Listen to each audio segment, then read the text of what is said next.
Balik lagi ke konten favorit kalian, yaitu konten Q&A, di mana di sini gue bakal bahas semua pertanyaan kalian seputar e-commerce, mulai dari TikTok Shop, Shopee, Tokopedia, dan lain sebagainya. Tanpa berlama-lama lagi, yuk cus kita masuk ke pertanyaan pertama. Parket Battalion.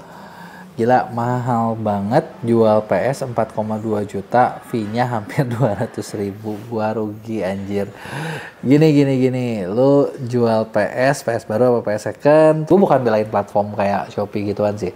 Tapi lebih ke, kita mikirnya gini lah, ketika laku itu, ada yang namanya, ya sebenarnya kalau di offline sih pasti kalian pernah dengar lah, ada yang namanya kayak biaya calo, bener nggak? Ya anggap aja Shopee itu atau apa biaya calonya gitu kan. Tapi kayaknya kalau lu ngerasa rugi mungkin lu apa ya, jualnya kurang mahal atau mungkin dapatnya kurang ini atau salah memilih produk buat dijual. Gitu ya. Terus begitu berikutnya, Sul Hadi, berapa ya kok kalau mau konsultasi? Konsultasi apa dulu nih? Sebenarnya kalau jujur sih gue sekarang hampir nggak pernah nerima konsultasi private atau apapun gitu kan. Kenapa? Jujur waktunya tidak ada. Waktunya nggak ada, maka dari itulah bikin program konsultan ordal. Nah kalau di ordal, nah kita bikin program memang buat ngedampingin kalian. Jadi bukan cuma buat kayak konsultasi 1-2 kali sih, tapi lebih tepatnya adalah mendampingin kalian buat nyampe target yang lu mau capai. Jadi setiap klien yang masuk, nanti kan kita interview dulu nih kayak, lu pengen target berapa nih? 3 bulan ke depan gitu ya. Nggak mungkin bulan depan ya, fair ngomong, gue bilangnya 3 bulan ke depan, 6 bulan ke depan mau target berapa, omsetnya berapa, kita lihat dari yang ada, potensinya berapa, itu nanti bakal kita setin dan kita bantuin biar omsetnya beneran nyampe. Gitu ya.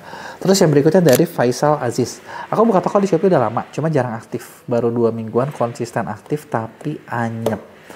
Nah, konsisten aktif tapi anyep sebenarnya gini. Yang perlu lo ingat adalah ketika lo jualan, pertama itu nggak penting lo jualannya berapa lama atau enggak, itu nggak penting. Kedua, bukan nggak penting juga lo konsisten buka liatin toko enggak. Tapi ngomongin laku atau enggak tuh seberapa jago lo bisa nyari traffic atau ngebeli pengunjung. Kalau lo nggak bisa beli traffic atau lo nggak bisa datangin traffic, udah pasti anyep. Kalau lo bisa, baru itu rame. Ya, berikutnya dari Laras Sujiatmini. Kok kenapa ya pasang iklan banyak yang lihat, tapi yang klik dikit banget. Nah, ini keywordnya nih. Kenapa banyak iklan, banyak yang lihat, tapi klik dikit banget? Apa dari judul, presentasi cuma 1,52%, ini jelek banget ya, produk kurang menjual. Oke, pertama gini. Kalau lu lihat tampilan iklan Shopee ya, lu lagi nyari sesuatu, itu kan judul kan ada muncul kan yang ads. Menurut kamu nih, apa yang bakal nentuin orang ngeklik? Apakah judul? Menurut gua enggak sih, karena judul itu di bawahnya yang namanya gambar. Bener nggak? Setelah gambar barulah judul kelihatan terjual. Jadi ada 3 komponen yang nentuin dikliknya tinggi. Gitu kan, judul nggak bantu tapi cuma 1. Menurut gua gambar bakal lebih ngaruh. Terus kalau ditanya 1,52%, ini jelek banget atau enggak? Enggak. Ini lumayan, sedang. Karena memang ketika dilihat ke diklik itu memang persentasenya juga yang bagus, kurang lebih paling di 3% sampai 5%. Tapi dibilangin jelek banget enggak, sedang-sedang lah, kurang gitu ya. Produk kurang menjual, nah itu lu bisa jawab sendiri. Kira-kira nih, nah gambar, sebenarnya bukan produksi, menurut gua adalah gambar lu kurang menjual. Gitu ya, gambar lu kurang menjual. Tapi gini, lu perlu hati-hati juga adalah jangan sampai kliknya banyak yang ordernya dikit. Karena kalau buat menganalisa iklan itu nggak cuma dari CTR, tapi ujungnya nanti sampai CVR, tingkat konversinya. Nah, kemudian ada lagi dari Cahak Kediri.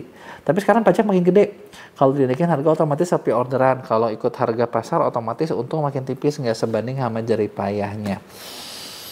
Pajak makin gede gua setuju. Tapi pajak apa dulu nih? Pajak negara apa ya? Pajak negara kan kita lagi demo ya guys. Nah, tapi gini. Kalau dinaikin harga otomatis sepi, sebenarnya kalau lu tanya harga dinaikin otomatis sepi atau enggak, belum tentu. Itu lu yang menjawab sendiri. Karena gini, ngomongin sepi atau enggak orderan itu tergantung dari value barang yang kamu jual, gimana cara kamu bikin orang tuh ngerasa barang kamu penting apa enggak. Ketika barangnya dianggap penting, ya orang bakal tetap beli. Gitu kan. Kalau barang kamu dianggap orang nggak penting, ya orang kagak mau beli. Gitu kan. Harga pas, kalau ikutin harga pasar, kalau lu ngomong ikutin harga pasar, artinya barang lu banyak bocornya nih sama yang lain nih.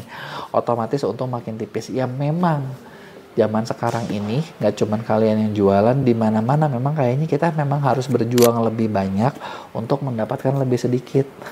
Itu memang tinggal masalahnya adalah gimana cara lo mengefektifkan diri supaya berjuang lo nggak kerasa banyak-banyak amat. Gitu loh. Kalau menurut gue sih kayak gitu loh yang ininya. Ya. Nah, terus Aisem War.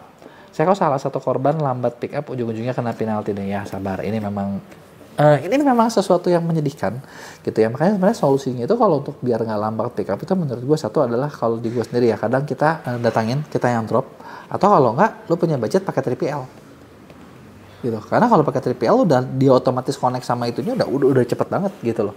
Ya. Dan terakhir dari Rika Novianti, iklan sekarang makin dipersulit, bukan malah dipermudah untuk UMKM Indonesia. Ini mah sistemnya sama kayak judul. Sabar kakak. Sebenarnya kalau menurut gue sih bukan iklan dipersulit loh. Berbagai platform justru mencoba membuat iklan itu lebih mudah.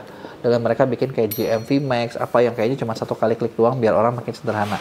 Tapi yang jadi masalah adalah bukan masalah sistem cara ngiklannya, tapi kadang kita perlu sadar produk yang kita jual udah siap diiklanin apa belum. Nah, itu poin utamanya. Kalau produk yang kita jual itu belum siap diiklanin, nah disinilah PR-nya. Kan nggak bisa diiklanin ya, mau gimana lagi gitu ya. Nah, jadi itu dia tadi beberapa jawaban dari pertanyaan kalian. Kalau kalian ada yang tanyain, jangan lupa buat tulis di kolom komentar ini atau di video apapun, nanti gue bakal bikin kontennya minggu depan.